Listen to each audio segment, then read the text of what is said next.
karşınızda bir robot duruyor, insan boyunda. Yumuşak bir dokuya sahip. Elinizden alışveriş torbalarınızı alabiliyor, çamaşırlarınızı katlayabiliyor ve hatta sizinle sohbet edebiliyor. Bir zamanlar sadece bilim kurgu filmlerinde gördüğümüz bir hayaldi bu. Ama artık değil. 2025 yılı, insansı ev robotları resmi olarak satışa çıktı. Peki ya gerçek şu? Her şey göründüğü kadar parlak mı? Teknoloji dünyası, Ekim 2025'te tarihi bir açıklamaya tanık oldu. Kaliforniya merkezli bir X Technologies, Neo isimli ev robotunu resmen duyurdu. Bu, yıllardır bilim kurgu evrenlerinde hayalini kurduğumuz robotik asistanların ilk somut örneği. 168 santimetre boyunda, sadece 30 kilogram ağırlığında ve tamamen evlerimize girmek için tasarlanmış ilk tüketiciye hazır insansı robot. Neo'nun fiyat etiketi ise iddialı $20.000 ya da aylık 499 dolarlık bir abonelik modeli. İlk teslimatlar 2026'da Amerika'da başlayacak. Küresel pazarse 2027'yi beklemek zorunda. Ama Neo'nun taşıdığı şey sadece bir fiyat etiketi değil. Aynı zamanda derin bir felsefi anlamı var. Eğer içeriklerimizi beğeniyorsanız kanalımıza abone olmayı ve videoları beğenmeyi unutmayın. Böylece yeni videolardan anında haberdar olabilirsiniz. Hadi şimdi kaldığımız yerden devam edelim. Neo kelimesi Yunanca'dan gelen ve yeni anlamına gelen bir önek. Neoklasik dönem, Neolitik çağ gibi kullanımlarda insanlık tarihinin yeni bir aşamaya geçişini simgeliyor. Bir X Technologies'in robotuna bu ismi vermesi tesadüf değil. Yeni bir çağın, insanların makinelerle birlikte yaşadığı bir dönemin başlangıcını ilan ediyor. İlginç bir tesadüf olarak Matrix filminde de ana karakterin adı Neo'ydu. O Neo insanlığı dijital kölelikten kurtarmak için seçilmiş kişiydi. Şimdi ise bir başka Neo, insanlığı günlük işlerin yükünden kurtarmak için geldiğini iddia ediyor. Ama her kurtarış gerçekten özgürleşme midir? Yoksa yeni bir bağımlılığın başlangıcı mı? İnsansı robotların tarihi düşündüğümüzden çok daha eskiye uzanıyor. 1939'da New York Dünya Fuarı'nda tanıtılan Electro, konuşabilen, yürüyebilen ve hatta sigara içebilen bir robot gösterisiydi. O zamandan beri uzun bir yol kat ettik. And here he comes, ladies and gentlemen, walking up to greet you under his own power. 1970'lerde Japonya'daki Waseda Üniversitesi Wabot 1'i geliştirdi. Dünya çapında tam ölçekli ilk insansı zeki robot. 1997'de Honda'nın P2 modeli sahneye çıktı ve 2000 yılında Asimo ile devam etti. Asimo, yürüyebilen, koşabilen, yüzleri tanıyabilen ve insanlarla etkileşime girebilen bir robottu. Ancak bu robotların hiçbiri evlerimize girmedi. Çünkü hepsi ya çok pahalıydı ya da teknik olarak yeterince güvenilir değildi. Neo ise rakiplerinin bu engelleri aşmak için tasarlandı. Neo, patentli tendon drive teknolojisi sayesinde yumuşak, insana benzer hareketler yapabiliyor. 22 serbestlik derecesine sahip elleri insan seviyesinde beceriye ulaşıyor. Robotun yumuşak gövdesi, özel 3 boyutlu kafes, polimer yapılardan oluşuyor ve tüm eklemleri sıkışma olmayacak şekilde kapatılmış. Dahili büyük dil modeli sayesinde Neo, konuşmaları anlayabiliyor, bağlam hatırlayabiliyor ve sesli komutlara yanıt verebiliyor. Çamaşır katlayabiliyor, rafları düzenleyebiliyor, odaları toplayabiliyor. Öğrenme kapasitesi var, yeni görevleri ise insan rehberliğinde öğrenebiliyor. Ancak eleştirmenler önemli bir gerçeğe dikkat çekiyor. Demo videolarında görülen birçok hareketin aslında uzaktan kontrol edilen operatörler tarafından yönetildiği ortaya çıktı. Gazeteci Gianna Sterne'nin ziyareti sırasında robotun yetkililer tarafından uzaktan kumanda edildiği anlaşıldı.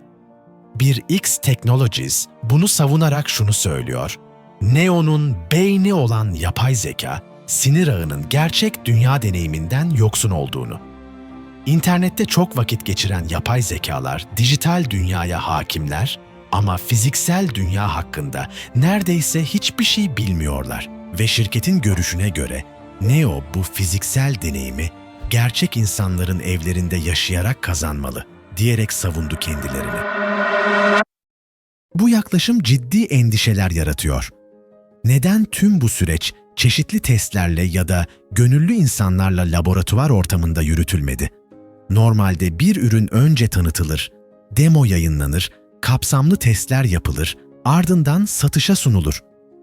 Burada ise bu adımların çoğu atlanarak doğrudan satışa geçilmiş. Mahremiyet konusu da kritik. Eğer operatörler bu robotlara uzaktan bağlanabiliyorsa, evimizin içinde ne olduğunu görebiliyorlar demektir.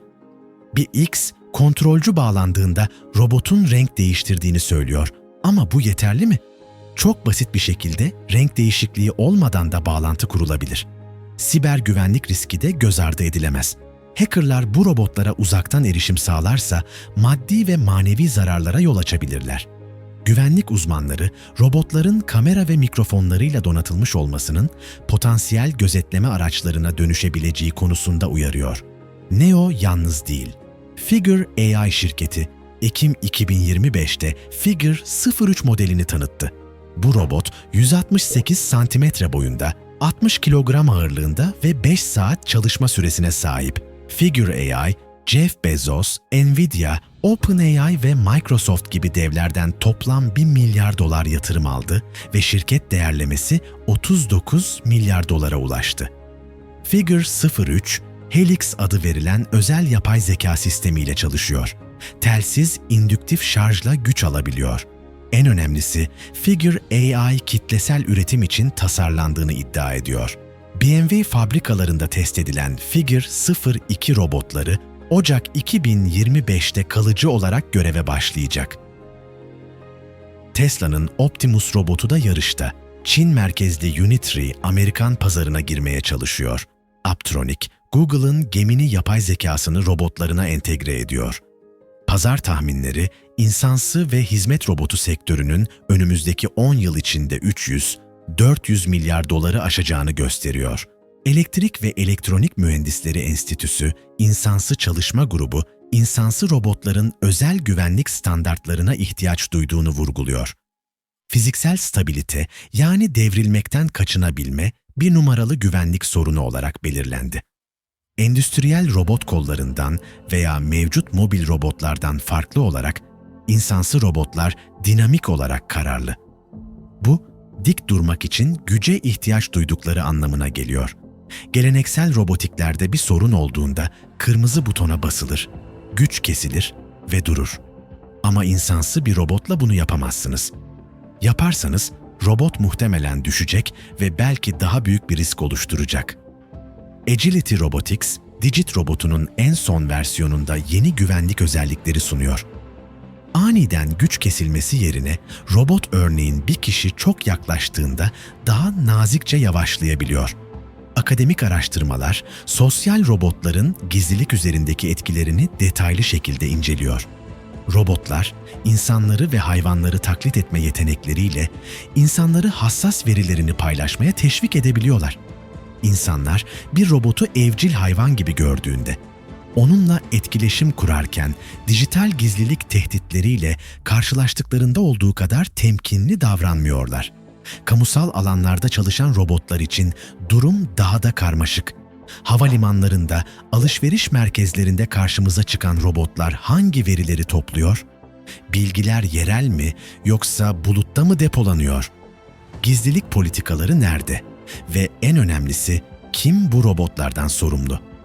Uzmanlar, robot üreticilerinin robotları işlevselliğini ve sensörlerini açıklayan kılavuzları kamuya açık ve ücretsiz olarak yayınlaması gerektiğini söylüyor. Robot için gizlilik politikaları, web sitesi veya şirket gizlilik politikalarından ayrı olmalı.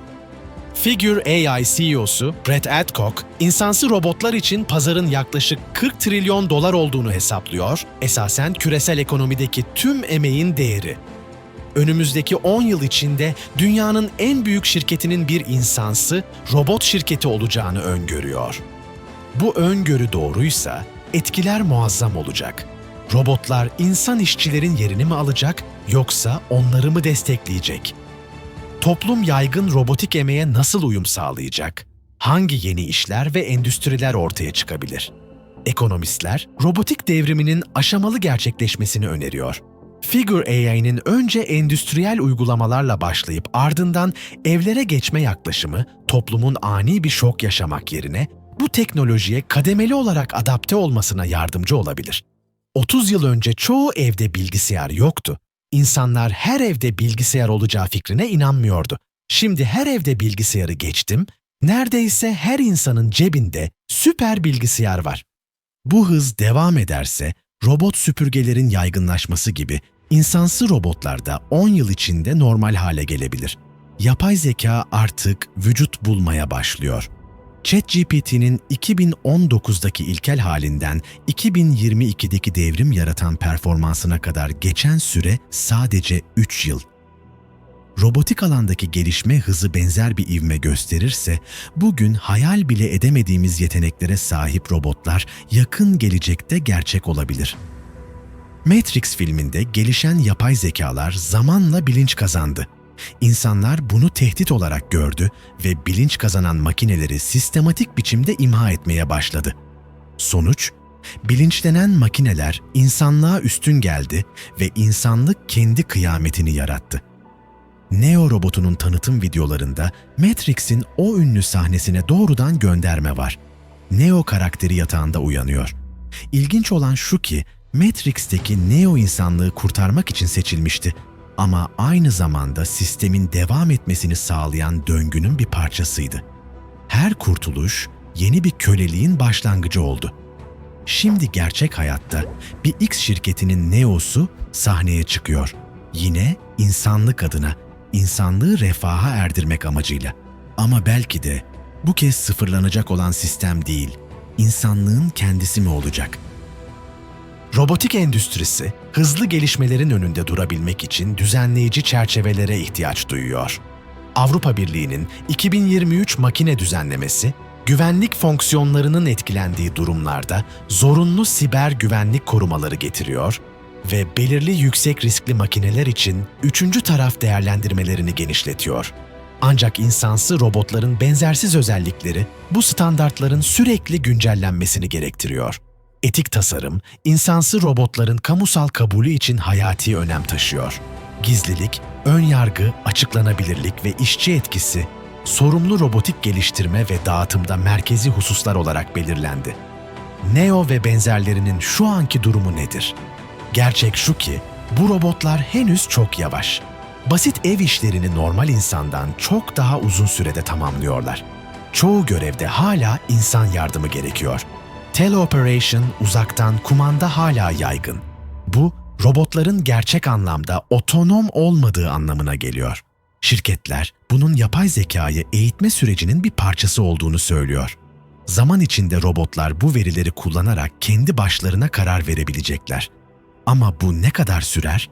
Kimse kesin olarak bilmiyor. İyimser tahminler birkaç yıl diyor ama gerçekçi değerlendirmeler bunun 10 yıldan daha uzun sürebileceğini öngörüyor. Robotların evlerimize girmesi sadece teknolojik değil, aynı zamanda psikolojik ve sosyal bir dönüşüm gerektiriyor. İnsanlar robot asistanlarla nasıl etkileşim kuracak, güven nasıl inşa edilecek? Özellikle yaşlılar ve engelliler için bu teknoloji büyük fırsatlar sunuyor ama aynı zamanda yalnızlık ve insan temasının azalması gibi riskler de taşıyor. Araştırmalar gösteriyor ki insanlar robotları antropomorfize etme, insanlaştırma eğiliminde. Bu, robotlara gerçekte sahip olmadıkları niyetler, duygular ve kişilikler atfetmemize neden oluyor.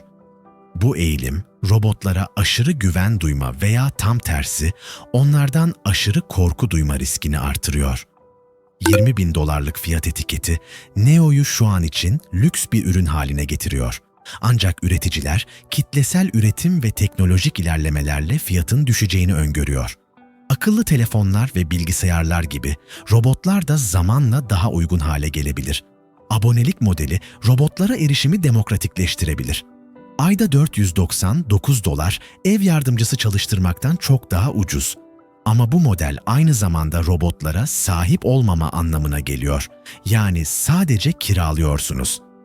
Bu, üretici şirketlerin kontrolü elinde tutması anlamına gelir. Neo ve diğer insansı ev robotları, insanlık tarihinde önemli bir dönüm noktasını temsil ediyor. İlk kez yapay zeka sadece ekranlarda değil, fiziksel formlarda evlerimize giriyor. Bu, muazzam fırsatlar ve ciddi riskler sunuyor.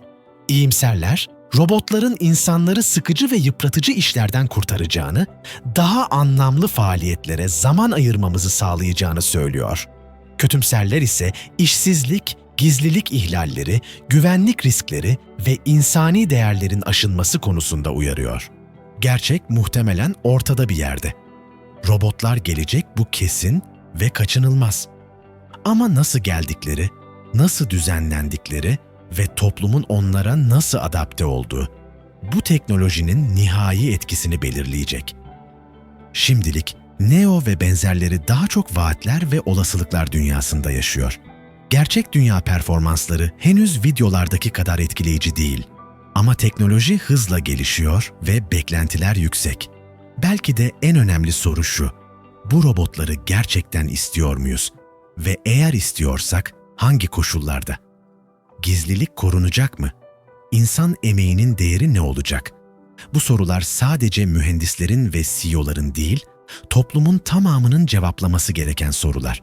Çünkü robotlar evlerimize girdiğinde sadece bir ürün satın almış olmayacağız. Yeni bir yaşam biçimini kabul etmiş olacağız. Matrix'teki Neo